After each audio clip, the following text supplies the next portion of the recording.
We are here together for the kickoff of Black Student Success Week 2024.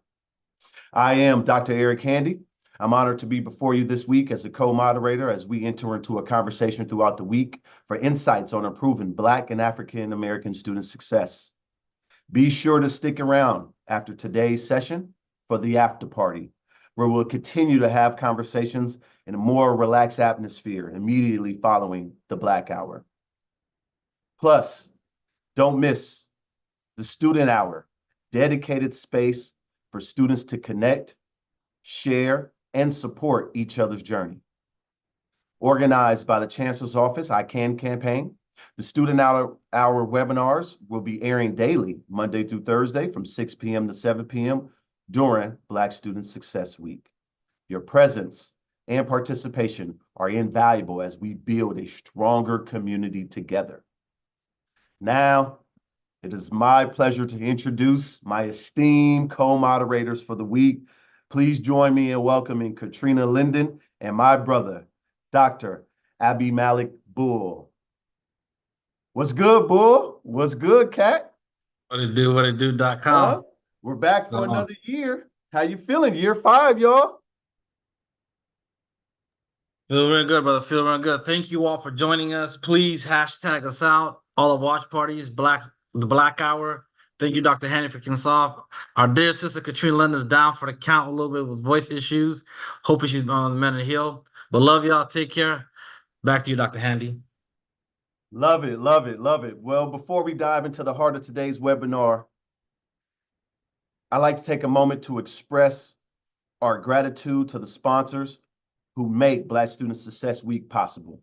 From our platinum partners to our gold and silver supporters, your unwavering support enables us to bring valuable insights and knowledge. We are incredibly thankful for your partnership, which allows us to keep you engaged throughout the week, catering to students, practitioners, community leaders, institutions, and CEOs alike.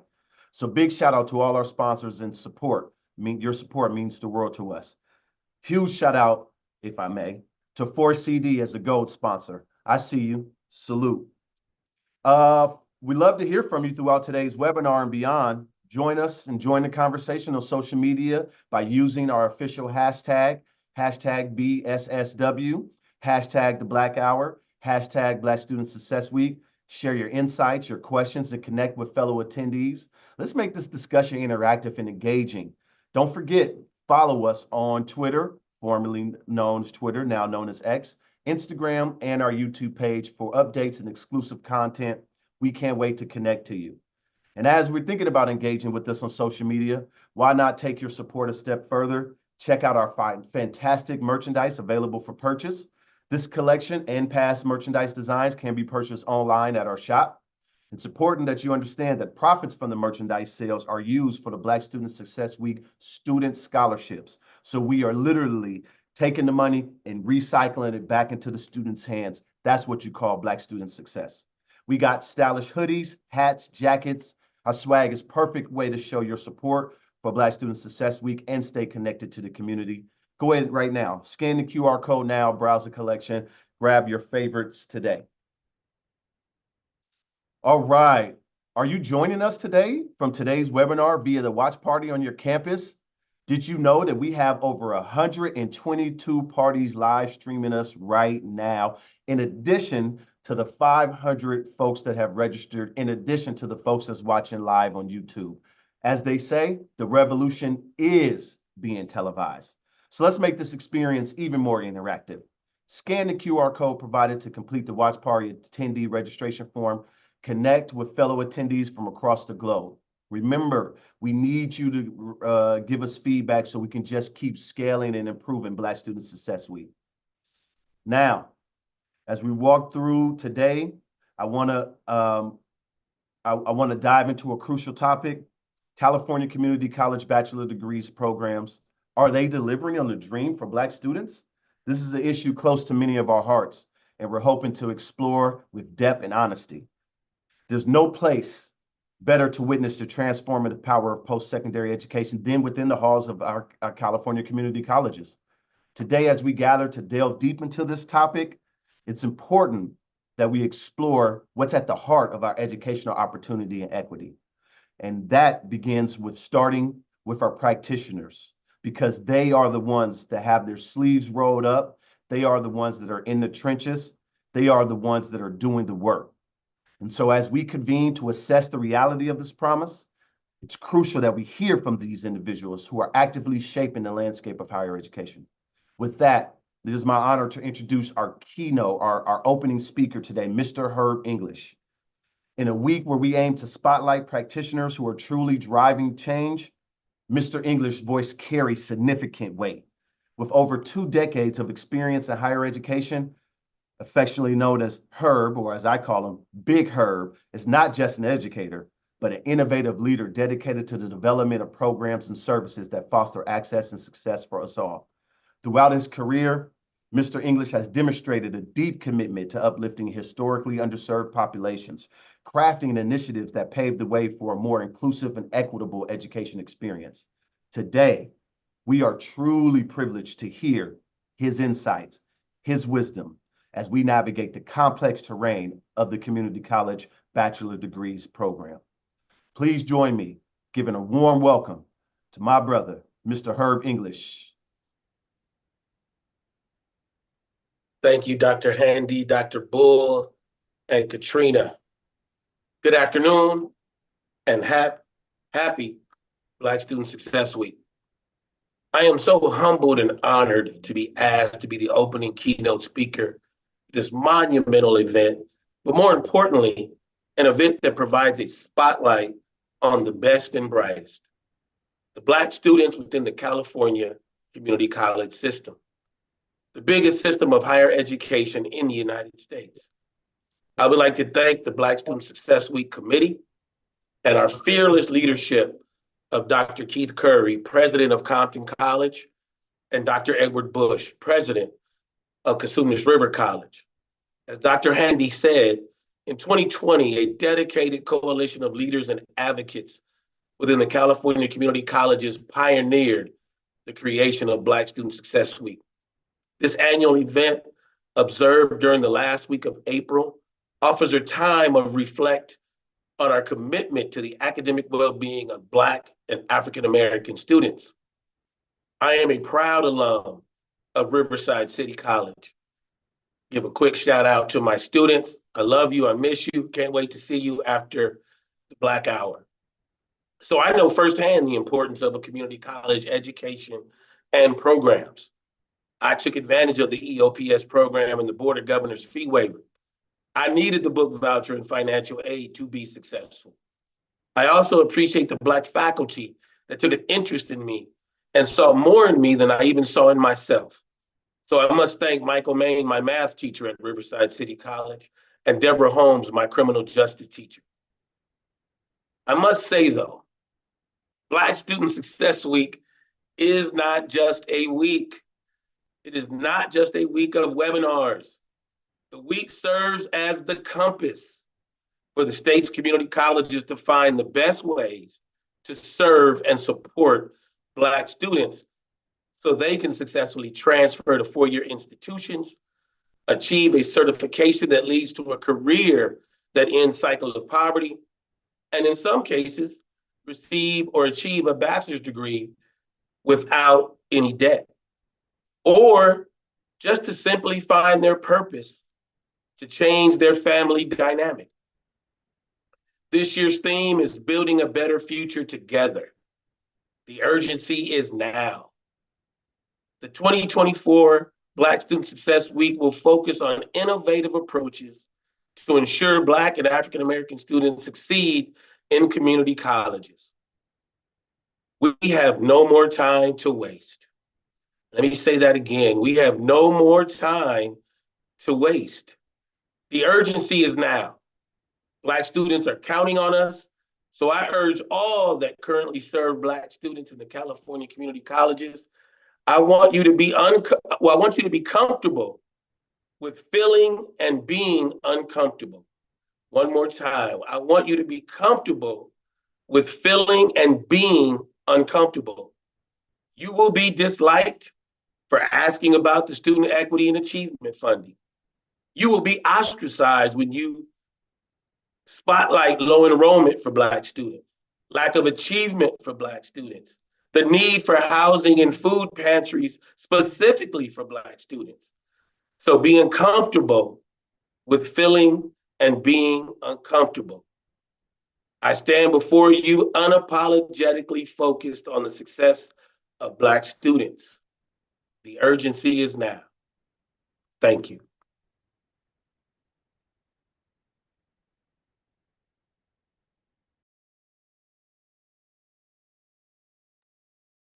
Thank you, Dr. Herb English, for your phenomenal opening. And I want us to get started with the work right now with our California Community College Bachelor degree program. So I'm going to turn it over to Mr. Herb English and our sister from another Mr., Dr. Helen Young, to kind of guide us through this process of the bachelor degree program. So back to you, Mr. English and Dr. Young.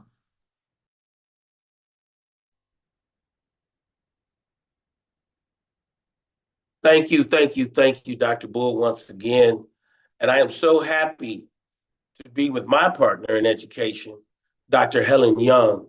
And I must say, Dr. Helen Young is one of the most compassionate, unapologetic, loving educators that we have in the system. And I find joy in just being in her presence. Our presentation today is bachelor degrees, programs, and an overview. I am Herbert English. I am the Dean of Counseling and Specially Funded Programs at Riverside City College. And my passion is serving as the president for the African American Male Education Network and Development, better known as AMEND. I'm going to correct y'all. It's not A2MEND, it is AMEND. And I am leading and co-facilitating this webinar today with Dr. Helen Young, who serves as the Assistant Project Director for the CCC to HBCU, California College Chancellor's Office, HBCU Transfer Agreement. And she is also the co-founder of Pipeline to Possibilities, working with our HBCU graduates to make sure that we live up to the diversification of our faculty in the California Community College system. Good afternoon. Thank you, future Dr. Herbert English Jr.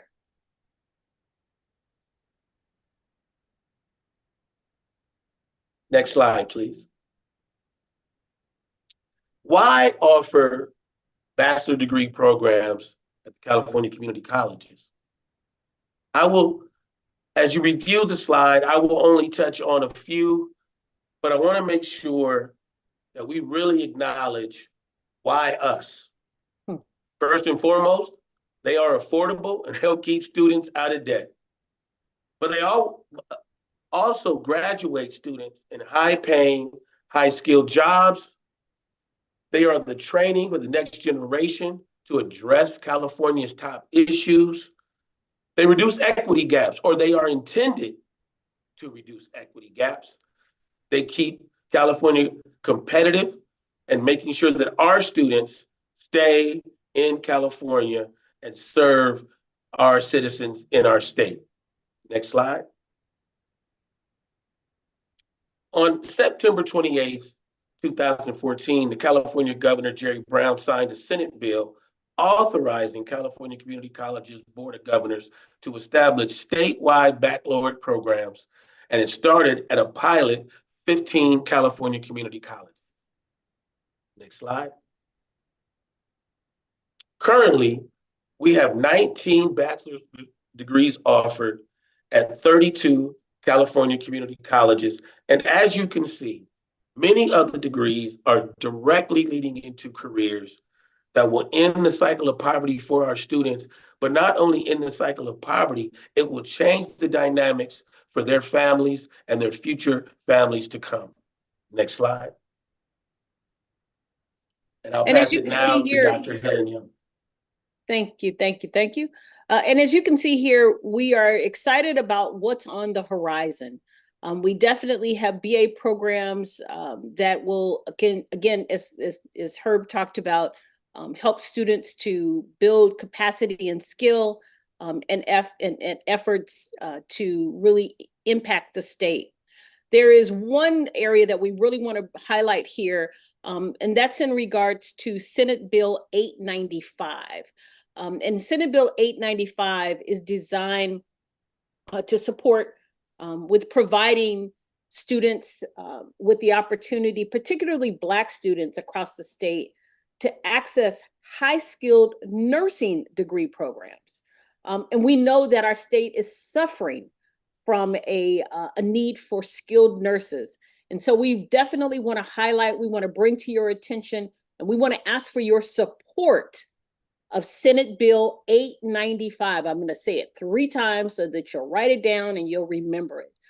We definitely want to have an impact for all of us who work with students over the last 20 years with regards to trying to achieve nursing. We know that this is an area that definitely is in need of some support. Next slide. So we want to bring to you the California lens of enrollment by region and ethnicity.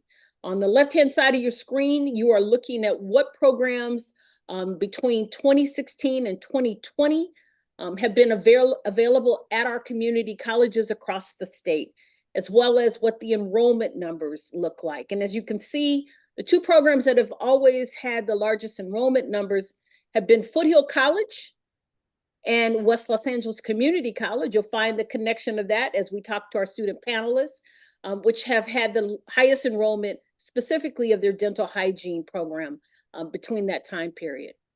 But on your right side of the screen, you're looking at enrollment based on ethnicity. I'm sure this disturbs you as it disturbed me when I looked at these numbers and Keith Curry shared this information with us. Black student enrollment in these programs in our community colleges is at the lowest. The only group that is just below us is our Filipino brothers and sisters. We definitely have cause for concern. We have cause for pause, and we need to address some of these issues. Next slide. To talk about their experiences, we are super excited to bring to you today a group of students who've been engaged in the dental hygiene programs across the state at the 2 community colleges that we talked about. Monique Doxey is at Foothill College and ready to complete that program, as well as Davison. Okabuyi is also at Foothill College. Antoinette Payton is at West Los Angeles Community College. Again, these are the 2 programs with the highest enrollment between 2016 and 2020. And Randia Pope was a student at San Diego Mesa College, who she's going to share her background and her experience with you as well, which is a little bit different than our other 3 panelists. And we're super excited for that. And let's kick off this conversation with our panelists.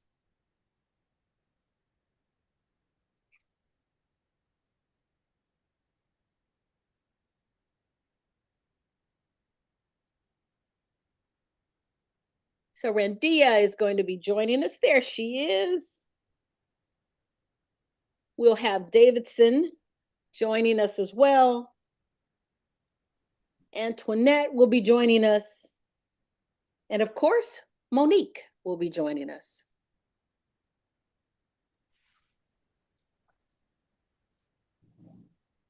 We are all here. All here and ready to go. I want to first and foremost thank you for being here with us today. You are why we are here. We celebrate you today. And we're getting in to hearing from you because you are the next generation of leaders. You are going to help us serve the next group of students that comes behind you. So I just want to thank you. And I just want to highlight our sponsors have made it possible that every student that participates on one of the panels this week will receive a $1,000 stipend.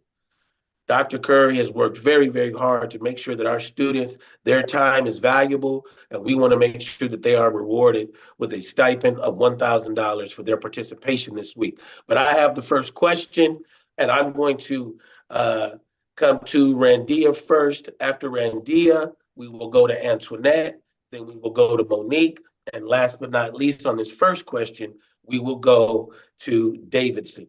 So simply, please tell us a little bit about yourself, what school you are currently attending or what school did you complete from, and the degree that you completed.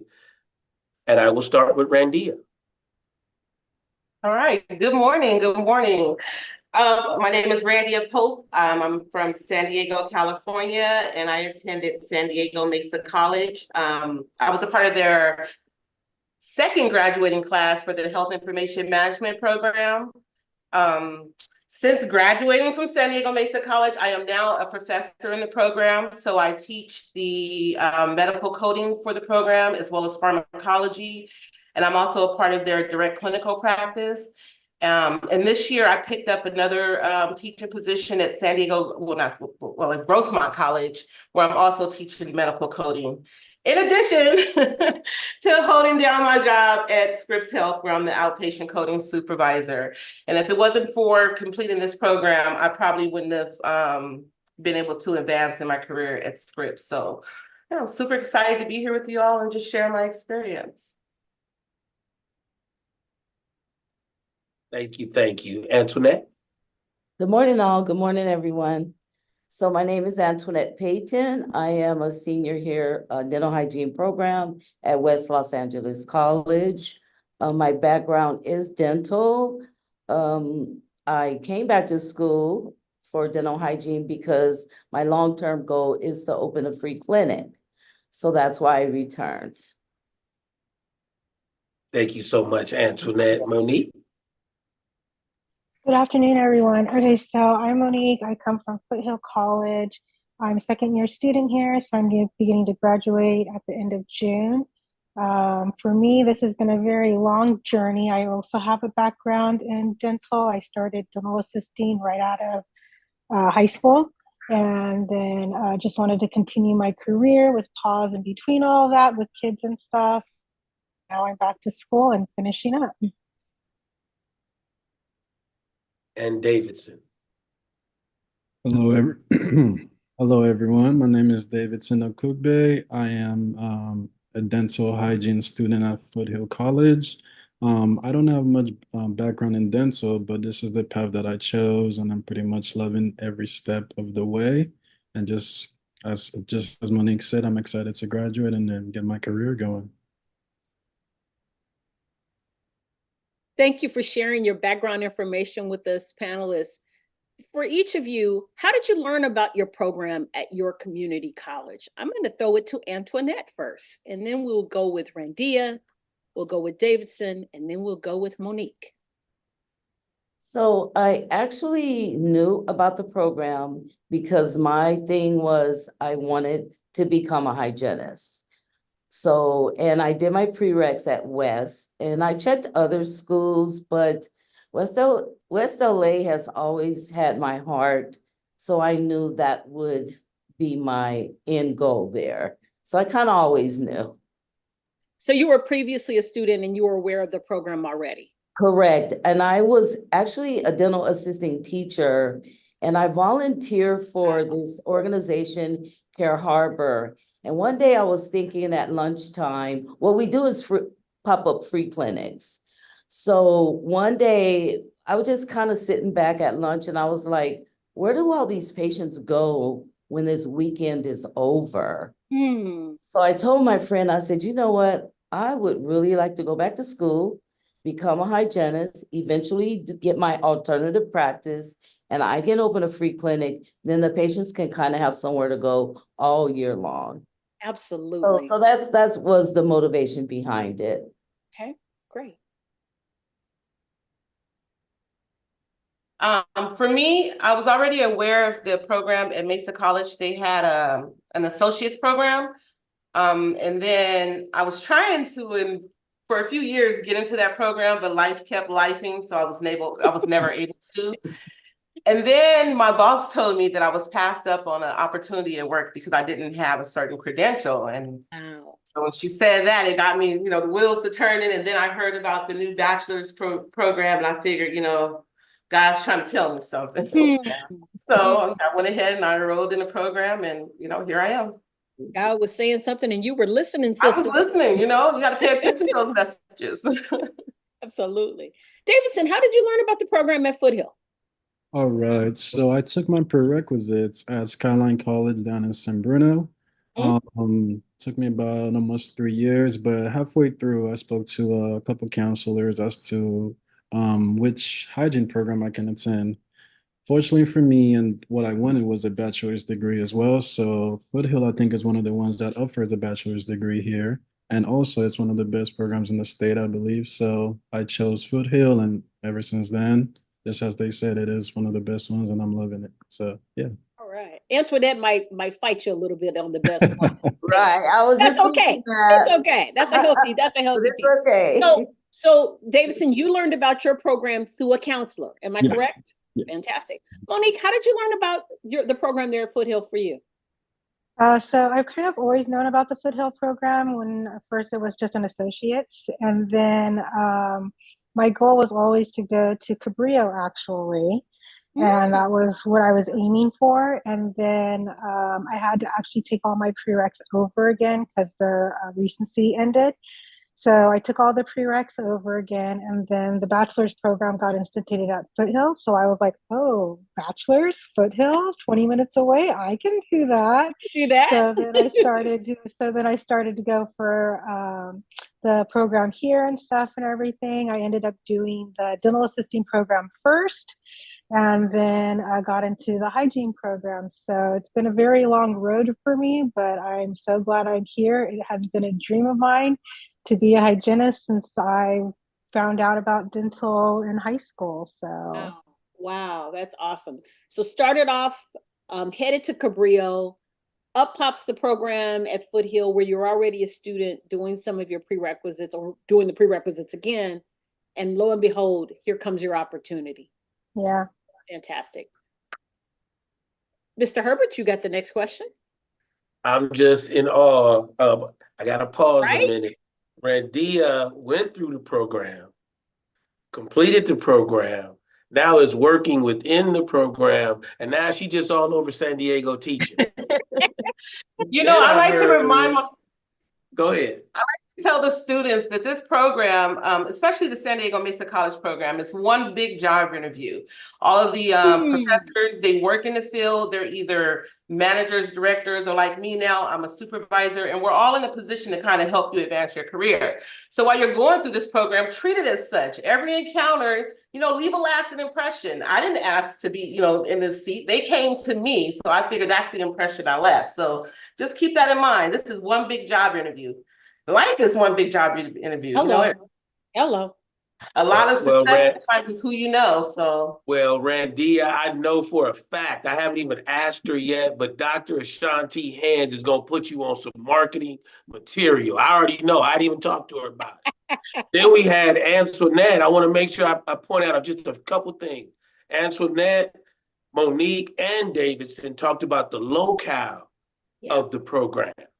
So as we're talking about these new programs coming out within the next few years, I implore other community colleges to find a bachelor's program to offer to your local students so they're not having to travel so far to achieve these dreams. And I also want to point out, Helen Party pointed it out, but the importance of a community college counselor. Yes. Community college counselors are listening to their students and directing them, even when they have to leave the school that they currently attend, so they can achieve their educational goal. But I'm going to go to a tough one. Well, not really a tough one. I want to challenge you all. How is the diversity? Well, I want everyone to answer this. How is the diversity within the programs that you guys are either completed or participating in?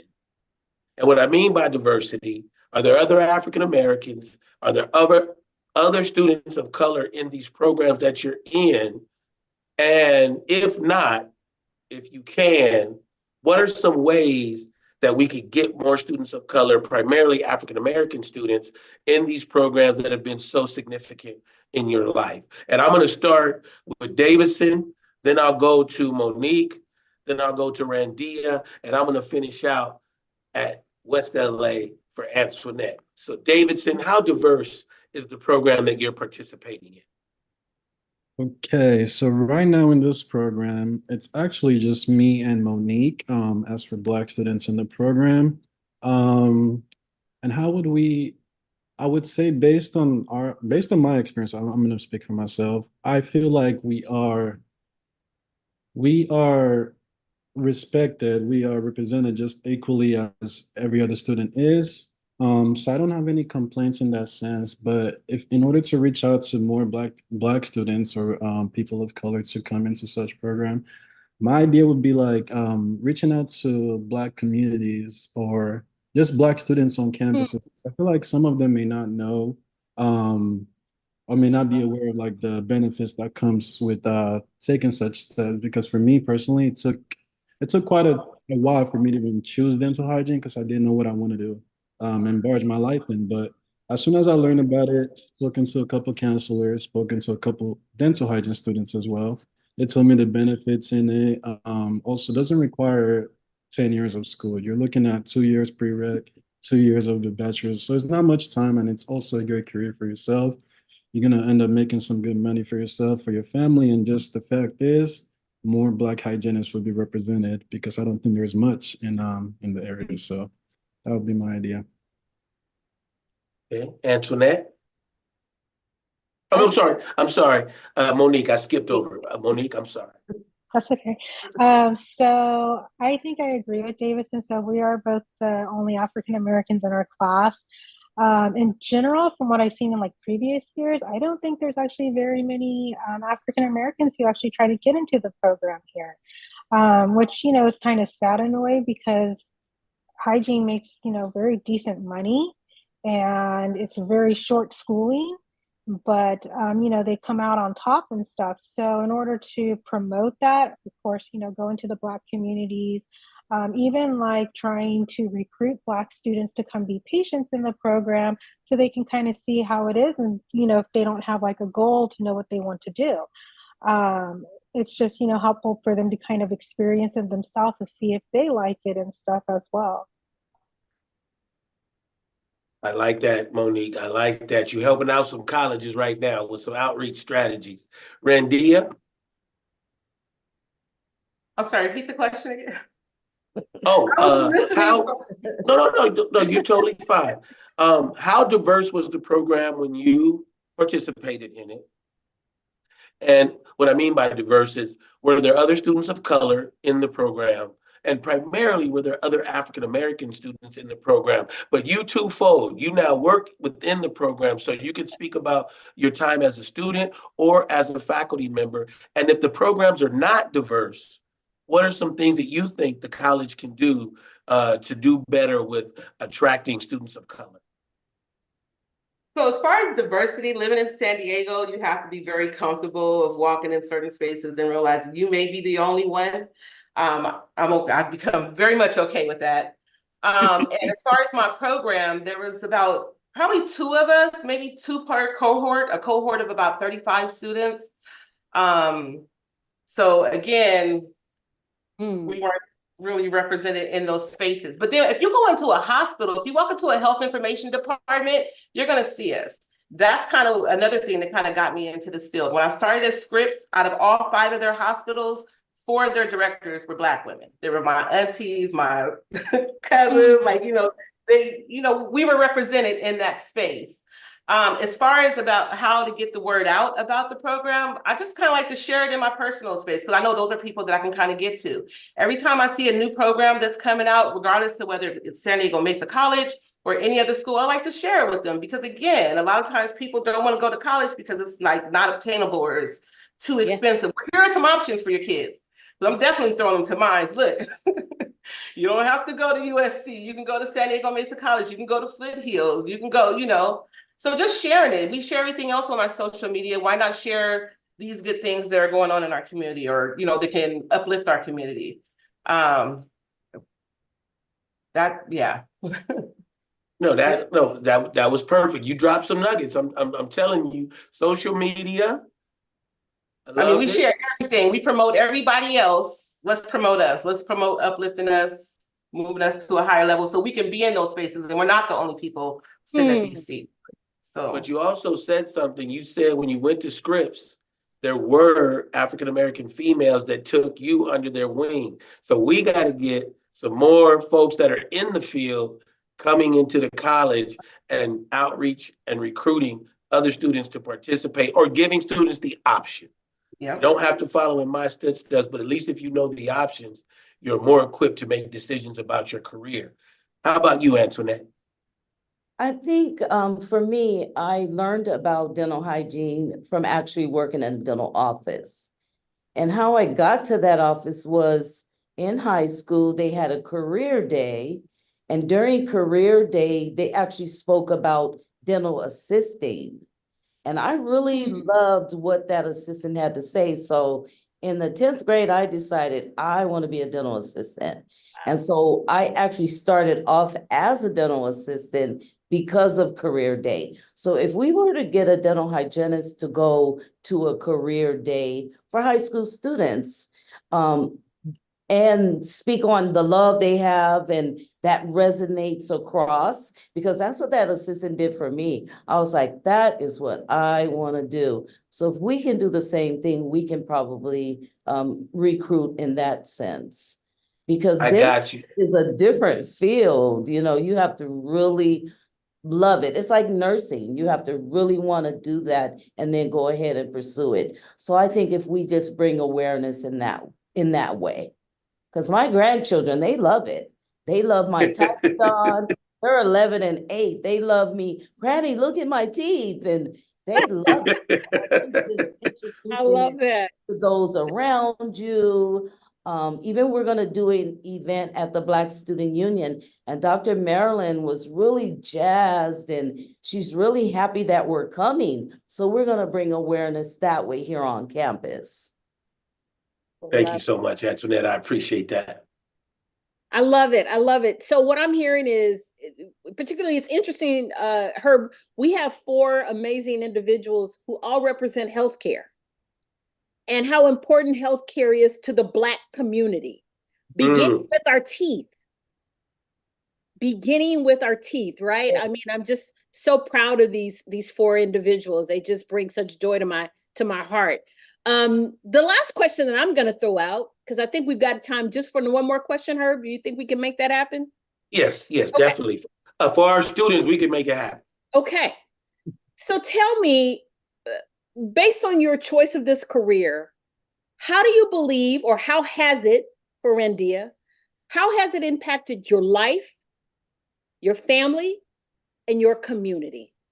I'm going to throw this one to Monique first. Then we'll go to Antoinette. Then we'll go to Davison and Randy. I'm going to have you pull up the rear on this one.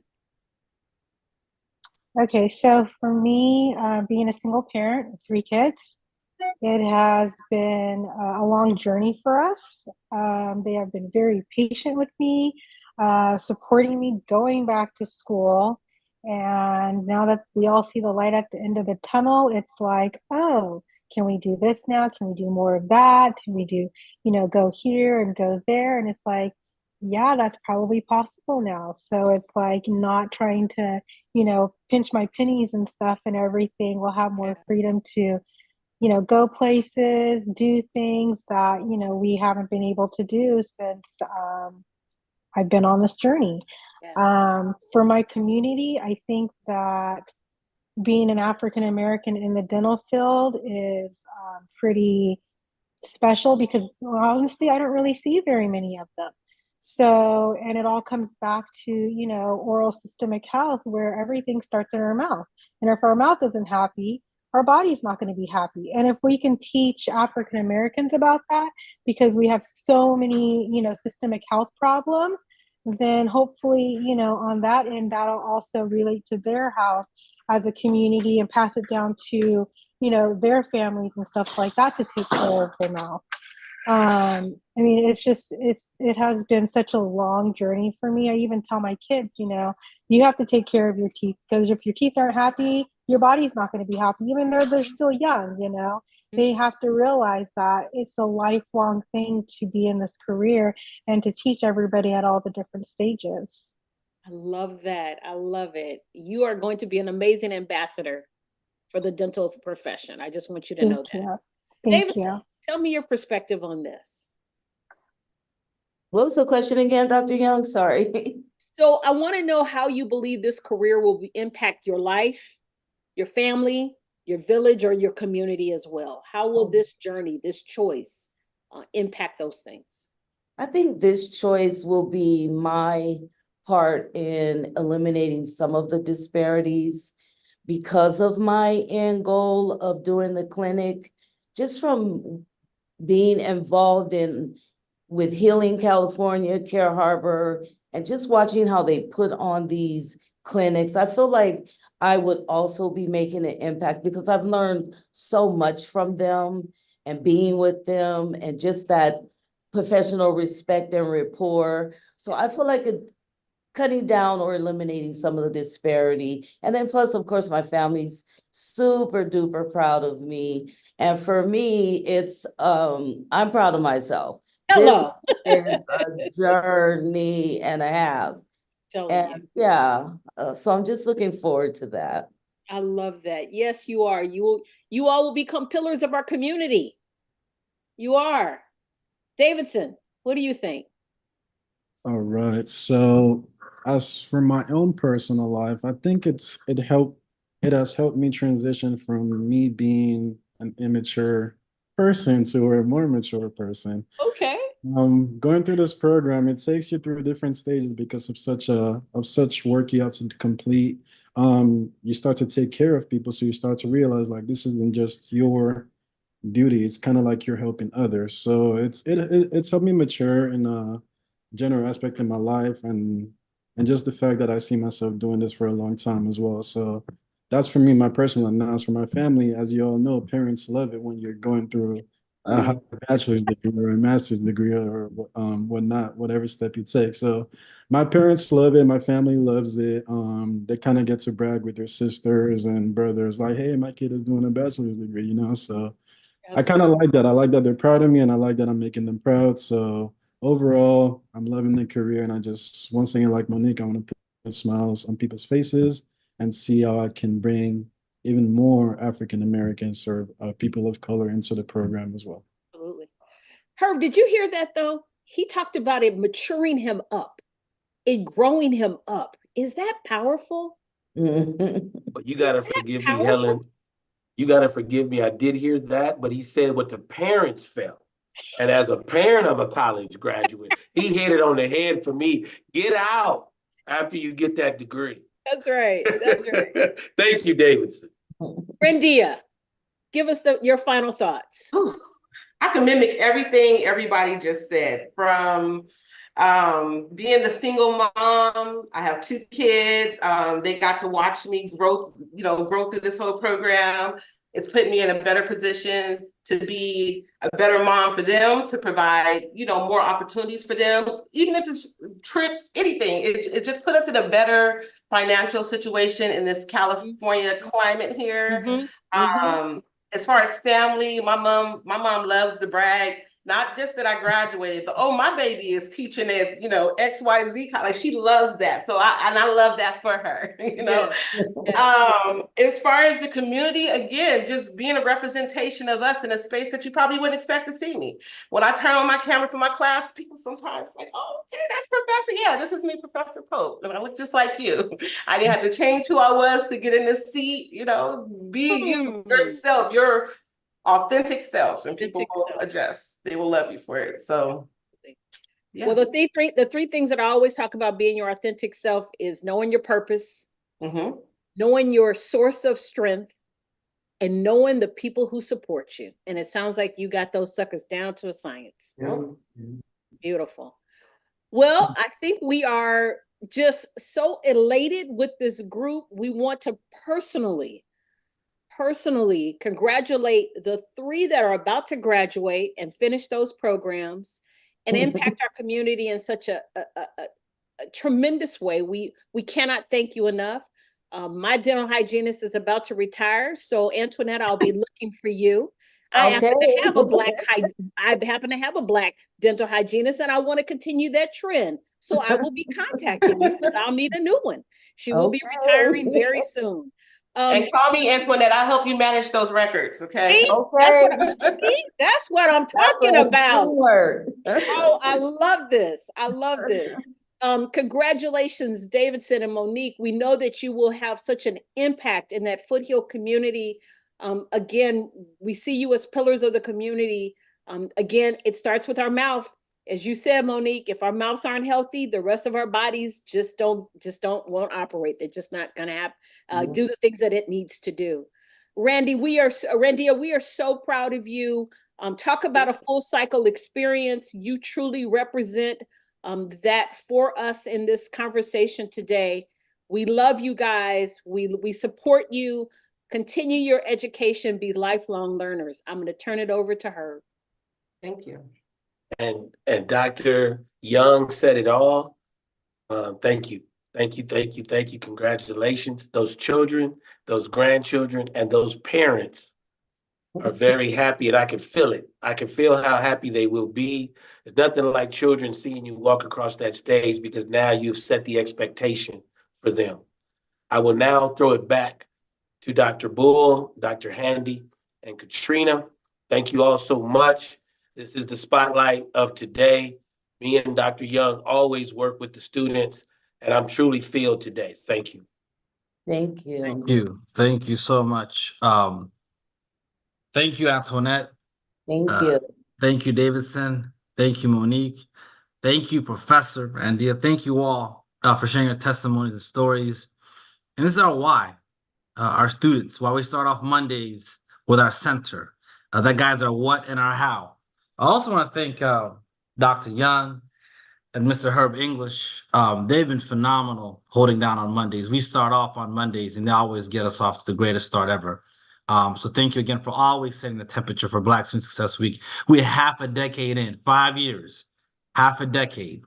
So thank you for always bringing the fire, uplifting our stories, giving us pragmatic and proactive practitioner work that have changed policies. We talked about Dr. Young working with the HBCU transfer project, as well as the pipeline of possibilities. And these are some of the ways, transformative ways, which Black Student Success Week has been able to uplift the elevation of being unapologetically Black. I also heard being your authentic self. And we've impacted things such as a travel ban, going to some of these counties in the South, some of these states. We've changed some of that policies, Cal Grant reform. And that's why it's so important. Again, I'm going to reemphasize, as Dr. Young mentioned, supporting Senate Bill 895, Roth, by community colleges have the bachelor degree in nursing pilot programs.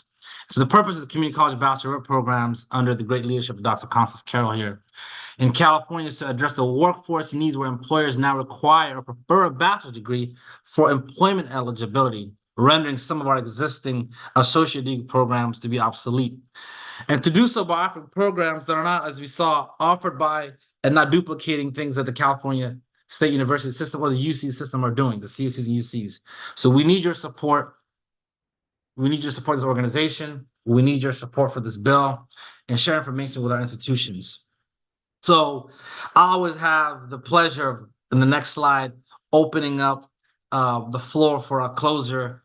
He's been bringing the heat, bringing the fire, and him and Dr. Keith Kerr were kind of percolating back in Oakland in 2019 about this idea that came into fruition here, and that we stand before you half a decade later through the Black Policy Summit. And you know him as a proactive practitioner, scholar, president of Consumnes River College, co-founder of Amend, sits on multiple boards, really championing a lot of transformative international.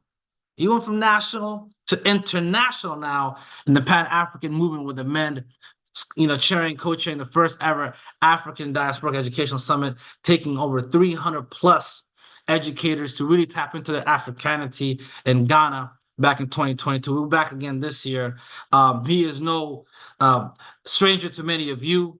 If I continue to read his bio, we're going to run out of time. So without further ado, let's bring in the closer of the system, Dr. Edward Bush. Thank you, Dr. Bull. I appreciate the introductions. Definitely inspired by the students. Wasn't arriving in this space, I would say, in the best of spirits. That I'm not okay.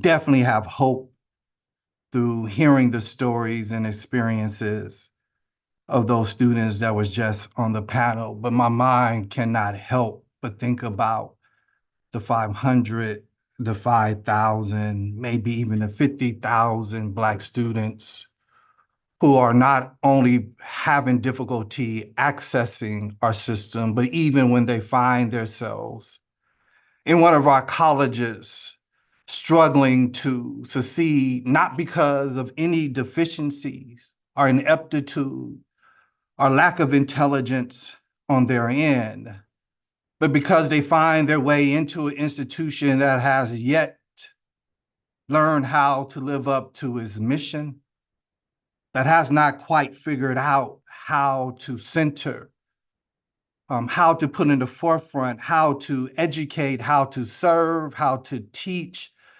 how to lead Black students. And so as I pondered this idea of building a better future for what and for whom, as I pondered this idea of urgency to do what we have all been in this system long enough to realize that there is a predictable pattern of failure that I believe that we have normalized and become conditioned to.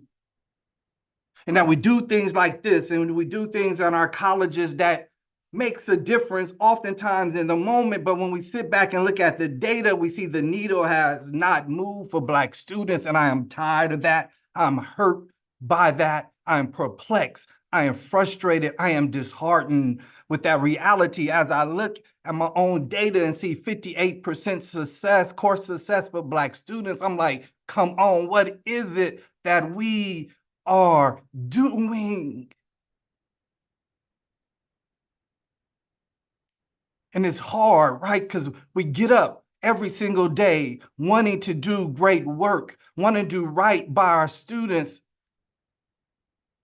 but we still find our students and ourselves in this condition. Like, how much longer are we okay with students achieving in spite of the system as opposed to because of the system? Like, how many more Black professionals have to be sacrificed in this work? How many more Black women have to show up to work every day and fight just to be seen and to be heard and to be recognized as professionals? How many Black men have to show up into these halls of the academy and to wear a mask, can't raise their voice, cannot stand up straight, because they're going to be viewed as being intimidating? The message we send to our students and say, you can't talk a certain way, you can't look a certain way, you can't walk a certain way, that somehow you can't be your Black self and still be successful. And that's the reality we live in, and we don't call it out.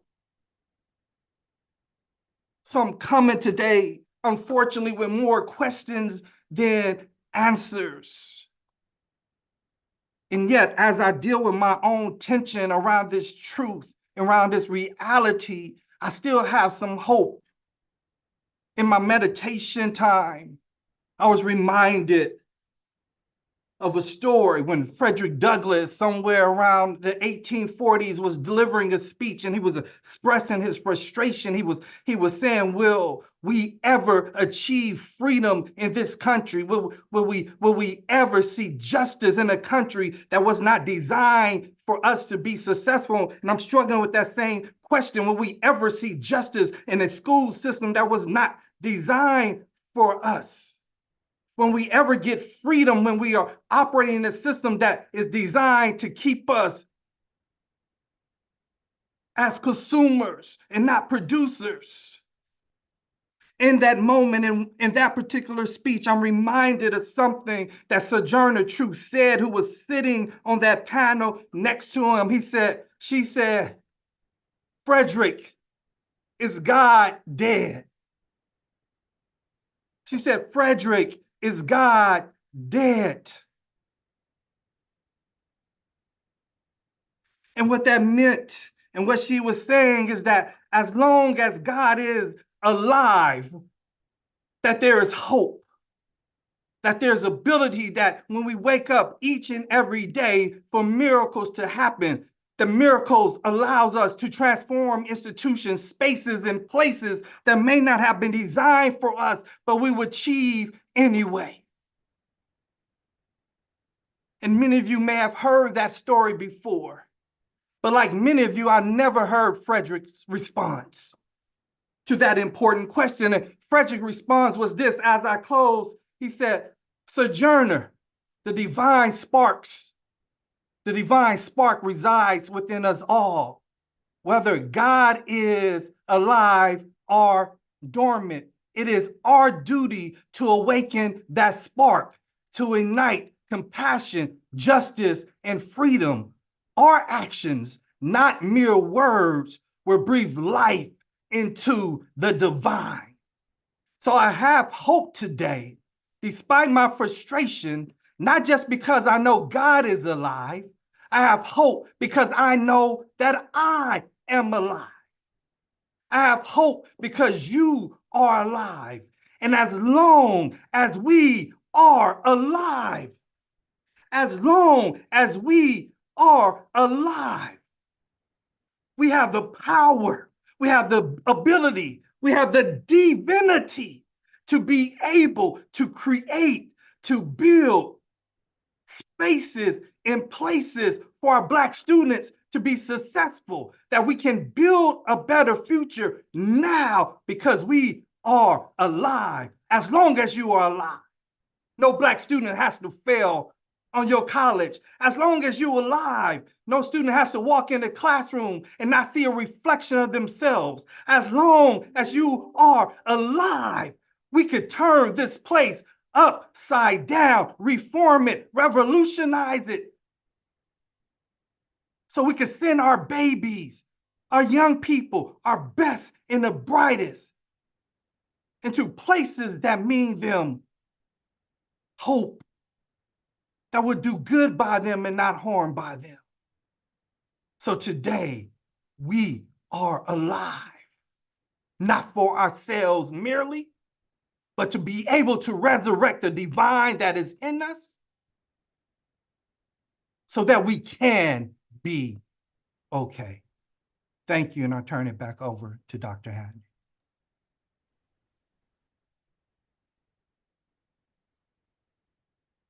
We dropped some claps, some emojis in the chat. Dr. Bush, always inspiring. And I really love some of the words that you just said. Let's achieve in spite of. Instead of having all of these parameters and roadblocks, how do we get our system to help our Black students, our Black professionals, our Black practitioners, our CEOs to achieve in spite of? Ladies and gentlemen, this is just day one of Black Student Success Week. It's time that we just let you know that we add a touch of creativity and visual flair to our webinar experience every day. Go visit and get ready to be amazed through our sketch effects. It's a live sketching that would transform the discussions into a captivating visuals right before your eye. We will be posting those on our social medias and our website. You could use that easily as a talking piece to kind of capitulate what was said here today. Big shout out to Dr. Young, Mr. Herbert English, our student panelists. Whew, they was fire. Thank you, Dr. Bull. Thank you, Katrina. Please stick around for today's after party session. We're going to continue the conversation. There's so much to unpack here today, so much to talk about that we just want to make sure we provide that space. And then also, don't miss the student hour. Again, a dedicated space for students to connect, students to talk about further their journey. This will air again daily, Monday through Thursday, 6 p.m. to 7 p.m. Stick around. Tomorrow we have more in store for you. Tomorrow we're going to be talking about combating the race-conscious emissions ban, levers for increasing Black student success at both the state and federal levels. So first, we like to give you the practitioner's point of view, let you know what it means to be a student, to be in the classroom, to be on the front lines. Now we're going to look at some legislative and policies that help us to increase Black student success. As always, we want to say thank you for your time. Thank you for your encouragement. And if I leave you with anything, leave you with this. What resonated with you today, and how are you going to display that in whatever work that you have to do today inside our system? Thank you. Take care. See you tomorrow. Peace.